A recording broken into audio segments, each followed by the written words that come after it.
ان میں کتنے فرقے ہیں؟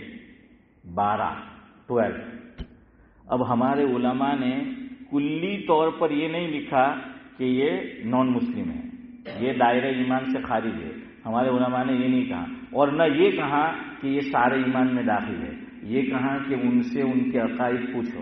فیصلہ کس پر ہوگا؟ عقائد پر ہوگا۔ یہ فیصلہ تو ہو چکا ہے کہ یہ لوگ اہل سنت والجماعت میں شامل نہیں ہیں، یہ تو کلیئر کٹ ہے۔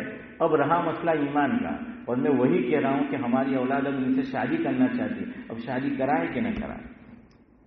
تو ان میں جو فرقے ہیں تو نہ یہ لکھا ہے کہ یہ سارے کے سارے ان الذین آمنوا میں ہیں، نہ یہ ہمارے علماء نے لکھا ہے کہ ہاں ان سے پوچھو۔ تو اب یاد رکھو، مجھ سے وہ پوچھا تو میں نے کہا ان سے 3-4 باتیں پوچھو۔ نمبر 1 یہ پوچھو کہ حضرت عائشہ کے تعلق سے کیا عقیدہ ہے، یہ پوچھو ان سے کہ حضرت عائشہ کے تعلق سے کیا عقیدہ ہے۔ میں وہ جملے نہیں بولوں گا، اگر وہ کہتے ہیں نکل گئے۔ کیوں؟ قرآن کریم کے کسی ایک حکم کو نہ ماننے سے، چاہے میں ہوں، چاہے آپ ہو، چاہے دنیا کا کوئی آدمی ہو جس کا شمار ان الذین آمنوا میں ہوتا ہے، لیکن قرآن کے ایک حکم کو نہیں مانے گا تو دائرہ اسلام سے کیا ہو جائے گا؟ خارج ہو جائے گا۔ اب آپ مجھے بتائیے، حضرت عائشہ رضی اللہ تعالی عنہ پاک دامن ہے، کس نے گواہی؟ ارے ہاں بولو یار، کیوں ڈرے ہو؟ اللہ نے گواہی دی۔ حضرت یوسف علیہ السلام کے پاک باز ہونے کی گواہی دی 9 مولود بچے نے، جو چھوٹا ہے، عام طور سے نہیں بولتا۔ حضرت مریم رضی اللہ تعالی عنہا کے پاک باز ہونے کی گواہی دی ان کے بیٹے نے دی، پیدا ہونے کے ساتھ، جو نہیں بولتا۔ لیکن امی جان حضرت عائشہ رضی اللہ تعالی عنہا وہ خاتون ہیں کہ ان کے پاک باز ہونے کی گواہی دی اللہ رب العزت نے، اور کئی آیتیں اتری ہے، اور صرف آیات نہیں اتاری اللہ نے، بلکہ ایک ضابطہ بتا دیا اللہ نے کہ کیسے مرد کو کیسی بیوی ملے گی اور کیسی بیوی کو کیسا شوہر ملے گا۔ اللہ نے ایک ضابطہ بیان فرما دیا، الخبیثات للخبیثین والخبیثون للخبیثات، یہ حضرت عائشہ کے قصے میں ہوا ہے۔ والطیبات للطیبین والطیبون للطیبات، اللہ نے ضابطہ بیان کر دیا، صرف یہ نہیں کہا کہ عائشہ جو ہے وہ پاک باز ہے، بلکہ ایک ضابطہ بیان کر دیا، ایک اصول بیان کر دیا۔ مفہوم یہ ہے، فرمایا کہ جو خبیث مرد ہیں ان کو عورتیں بھی خبیثہ ملتی ہیں، اور الٹا اس کا جو خبیثہ ہے وہ، تو جو زناکار مرد ہے تو بیوی بھی زناکار ملتی ہے، زناکار عورت ہے تو شوہر بھی ویسا ہی ملتا ہے۔ فرمایا کہ جو پاک باز ہے، جو نیک باز ہے، جو مرد، تو بیوی بھی نیک باز ملتی ہے، یہ قرآن کہہ رہا ہے۔ اور جو نیک ہے عورت تو شوہر بھی کیسا ملتا ہے؟ ایسا وہ نیک جو ہے وہ ملتا ہے۔ تو یہ تو قرآن کے حکم کو نہ ماننا ہے، اور قرآن کے حکم کو نہ ماننے والا میں نے ابھی بتایا، چاہے وہ میں ہوں، اللہ نہ کرے ہم میں سے کوئی اور ہو، کوئی ہو، تو وہ کیا ہو جائے گا؟ دائرہ ایمان سے وہ خارج ہو جائے گا۔ ان کو یہ پوچھو۔ دوسرا ان سے پوچھو، جبریل امین سے غلطی ہوئی تھی کہ نہیں ہوئی تھی؟ یہ پوچھو۔ حنیف بھائی وہ کیا کہتے ہیں؟ وہ یہ کہتے ہیں ہاں کہ جبریل امین سے غلطی ہو گئی، اللہ تعالیٰ نے کہا تھا کہ وہی لے کے علی کے پاس جانا ہے، وہ محمد کے پاس پہنچ گئے۔ تو ہم کہتے ہیں کہ پھر وہ جبریل امین ہی کیا ہوئے؟ اس سے اچھا تو یہ موبائل ہے کہ رائٹ نمبر ہو، میں اشفاق بھائی کا نمبر رائٹ ہے اور میں ان کو میسج کروں تو نورانی کے پاس نہیں جاتا، محی الدین بھائی جاتا ہے؟ نہیں جاتا۔ تو اس سے اچھا تو یہ موبائل اور یہ مشین اچھا ہے اس لیے تو یہ ان کو پوچھنا ہے۔ تیسرا ان سے پوچھو، صحابہ کرام حضور کے بعد مومن تھے کہ نہیں تھے؟ وہ تو ہم کہتے ہیں ہاں، تو اللہ نے تو گارنٹی دی، رضی اللہ عنہم ورضوا عنہ والسابقون الاولون من المہاجرین والانصار والذین اتبعوہم، دیکھیں قرآن بھرا پڑا ہے۔ اور بھی کچھ چیزیں ہیں، یہ 3 موٹی موٹی چیزیں پوچھو۔ اگر وہ انکار کرے تو ہمارے لڑکے کا نکاح اس سے جائز نہیں ہے، اگر وہ لڑکی وہاں کی ہے یا الٹی صورت ہے تو جائز نہیں ہے۔ اگر ان کے عقائد صحیح ہے. اچھا یہ پوچھو پھر, ہاں ایک اور, قرآن کمپلیٹ ہے کہ انکمپلیٹ؟ ہاں یہ تو ہم کہتے ہیں کمپلیٹ, لیکن یہ لوگ کیا کہتے ہیں؟ ہاں 10 پارے کون کھا گئی تھی؟ بکری. تو میں نے کہا کہ یار تم کس کو بکرا بنا رہے ایسے بھی کس کو بکرا بنا رہے ہو تم لوگ کہ بکری جو ہے وہ کھا گئی تھی, تمہاری عقل کھا گئی ہے. اس لیے یاد رکھنا, یہ پوچھو. عقیدہ بہت امپورٹنٹ ہے, اس لیے میں نے یہ موضوع شروع کیا. ہماری اولاد نہیں سمجھ رہی, نہیں ہوگا نکاح اس سے. یہ تو پھر سیم ہو گئے نا, جو مشرک ہے وہ, اور یہ پھر اس میں کیا فرق رہا ہے؟ اس سے زیادہ ترجیح تو اسلام نے اہل کتاب کو دی کہ اہل کتاب مرد ہے اور مسلمان عورت ہے تو نکاح نہیں ہو سکتا. لیکن الٹی صورت, مرد کیا ہے اور عورت کہاں سے ہے؟ اہل کتاب میں سے. تو وہاں تو گنجائش دی, لیکن وہاں بھی پوچھا جائے گا. آج علماء کہتے ہیں دیکھیے اب یہاں کے جو لوگ ہیں اصل باشندے, یہ سب اب اہل کتاب نہیں ہیں. اب وہ اہل کتاب نہیں رہے, وہ مانتے ہی نہیں, وہ تو ناستک ہو چکے ہیں, وہ آستک ہے ہی نہیں. تو عقیدہ یہ ہونا چاہیے کہ حضرت عیسیٰ علیہ السلام کیا ہے؟ سن آف گاڈ نہیں ہے کہ نہیں ہے. ہاں ہمارے بزرگ فرماتے ہیں حضرت عیسیٰ علیہ السلام گڈ ہے, گاڈ نہیں ہے. ہاں تو یہ جو ہے وہ عقیدہ جو ہے وہ ہونا چاہیے. تو یہ عقیدے بڑے امپورٹنٹ ہیں. یہ شادی میں بھی پھر ویسا ہی جو ہو رہا ہے, پھر ابھی سمجھ نہیں آتی, پھر بچے ہو جاتے ہیں, کچھ سال بیتتے ہیں, وہ جو عشق پریم کا جو بھوت ہوتا ہے نا, جو سوال وہ ختم ہوتا ہے. وہ باٹلی کا جوش, باٹلی پھوڑ دے تو وہ اوپر ہوتی ہے اور پھر جوش ٹھنڈا ہوتا ہے. پچھی کہ وہ ماں باپ کی بات مانتے تو ہار اٹھاتے ہیں. اب پچھتا ہے کیا ہو جب چڑیا چگ گئی کھیت. ہاں اس لیے ہر دعا, ہر نماز کے بعد اور ہمیشہ اپنی اولاد کے لیے دعا کیا کرو. بڑا مشکل وقت ہے, بڑا مشکل جو ہے وہ مرحلہ ہے. اللہ تبارک و تعالیٰ میری, آپ کی, ہماری خود کی بھی ایمان کی حفاظت فرمائے اور ہماری یہ نسلوں کی بھی جو موجودہ ہے اور آئندہ آنے والی نسلوں کی بھی. خیر پورا کرتے جلدی بتا دوں, 7 بڑے عقیدے. سمجھ آ گئی عقیدے کی کتنی قسمیں؟ جلدی بولو. او مائی گاڈ یار صحیح جواب تو ہے 2. ہاں تو عقیدے کی 2 قسمیں. ایک کس کے لیے ضروری؟ مسلمان ہونے کے لیے, جزاک اللہ. دوسرے عقائد جو ضروری وہ کس کے لیے؟ اہل السنت والجماعت میں شامل ہونے کے لیے. بڑے عقیدے کتنے ہیں؟ 7 ہے. اور ٹوٹل عقیدے کتنے ہیں؟ دوبارہ اب صدیق بھائی بھی ایک دم چل رہا ہے, اور لوکل ٹرین مرولی تھی, ڈائریکٹ بامبے پہنچی گئی کیا رہے ہیں نیو ورلڈ ہے. تو ابھی کہیں یار موسم میں آئے ہو نا کہ بولا نہیں کہ اٹھی گیا تو پچھی کہ نہ یار موسم آتے آپ بھی پریم اٹھی گیا. تو خیر بہرحال کیا ہے, حضرت تھانوی نے 48 عقیدے لکھے. کتنے ٹوٹل؟ پھر کچھ ادھر ادھر ہوا ہے بعد میں, وہ بھی پھر میں آپ کو بتاؤں گا کہ وہ کیوں ہوا ہے. وہ بعض مرتبہ ایک میں سے وہ پھر بچے نکلتے ہیں.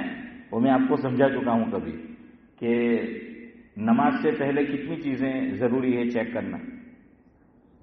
7. نماز کے اندر کتنے فرض ہیں؟ ہے نا. اس سرزمین پہ ہو نہیں سکتا کہ بیٹھے ہو اور اختلاف نہ ہو. ہے چودھری صاحب؟ ہاں تو دونوں صحیح ہے, 6 والے بھی صحیح ہے, 7 والے بھی صحیح ہے.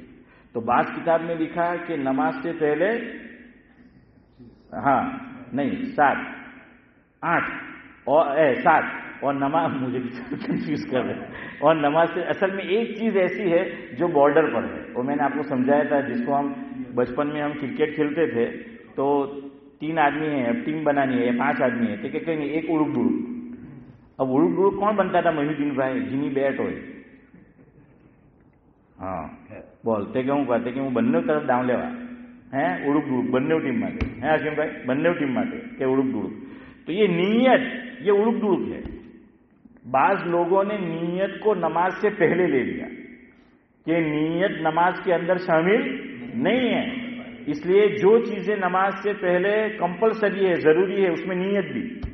اور بعض لوگوں نے کہا کہ نہیں، نیت نماز کے اندر ہے، حالانکہ اندر نہیں ہے لیکن وہ بالکل ساتھ ہے، دونوں ساتھ ساتھ ہے. اللہ اکبر نیت تو وہ اتنی ساتھ ساتھ ہے کہ گویا ہاں جیسے ایک صحابی میں نام نہیں لے رہا، اشارہ، حضور کے گھر میں اتنی آمد و رفت تھی، آمد و رفت کہ صحابہ فرماتے ہیں کہ ہم شروع میں جو آئے یہ سمجھے کہ یہ حضور کے گھر کے فرد ہے، اتنا آنا جانا. تو اس ہے ہاں جی وہی. تو کیا ہے کہ یہ نیت تو یہ دونوں طرف ہے. اسی طرح عقیدے میں بھی حضرت تھانوی نے بہرحال 48 لکھے ہیں. کتنے؟ 48. اور اگر کچھ آپ کو ادھر ادھر ملے تو پھر گویا اس کے بچے ہوئے ہیں. تو چلے 7 عقیدے یاد رکھ لے، بڑے بڑے، وہ ایمان مفصل میں جلدی جلدی گنتے جائے پھر مجلس ختم کرتے ہیں. آمنت باللہ گننا، 7 بڑے عقیدے مسلمان ہونے کے لیے ضروری. آمنت باللہ یعنی اللہ پر کیا لانا؟ ایمان لانا. آمنت باللہ و ملائکتہ تمام فرشتوں پر ایمان لانا. وکتبہ تمام آسمانی کتابوں پر ایمان لانا. ورسلہ تمام رسولوں پر جو ہے وہ ایمان لانا. اس میں نبی بھی آ گئے. اور کیوں رسول کیوں کہا، نبی کیوں نہیں کہا؟ یاد رکھنا ہر رسول نبی ہوتا ہے لیکن ہر نبی رسول نہیں ہوتا. اس لیے کیا آیا؟ وہ رسولی. رسول جس کو نئی شریعت ملی نئی کتاب ملی تو کتنے ہو گئے؟ 4 ہوئے. چلو پھر اختلاف. آمنت باللہ اللہ پر ایمان، و ملائکتہ فرشتوں پر، و کتبہ کتابوں پر، و رسولہ تمام رسولوں پر، والیوم الآخر آخرت پر، والقدر خیرہ و شرہ من اللہ تعالی. یہ ایک عقیدہ ہے پورا کہ جو کچھ بھلا یا برا ہوتا ہے ہمارے ساتھ، ہم میں سے کسی کے ساتھ، وہ کس کی طرف سے ہے؟ اللہ کی طرف سے، اللہ تعالیٰ کی. کتنے ہو گئے؟ 6. اور اخیر میں ہے اہم عقیدہ جس کو قرآن بارہا بیان کرتا ہے. اس عقیدے کو یہاں وہاں ادھر ادھر پورا قرآن اس عقیدے سے بھرا پڑا ہے. والبعث بعد الموت یعنی کہ مرنے کے بعد پھر کیا ہونا ہے اسماعیل چچا؟ دوبارہ زندہ جو ہے وہ ہونا ہے. تو یہ کتنے ہو گئے؟ 7. آج ہمارا تھا بس اتنا ہی 7. سبحان اللہ وبحمدہ، سبحانک اللہم وبحمدک، نشہد ان لا الہ الا انت.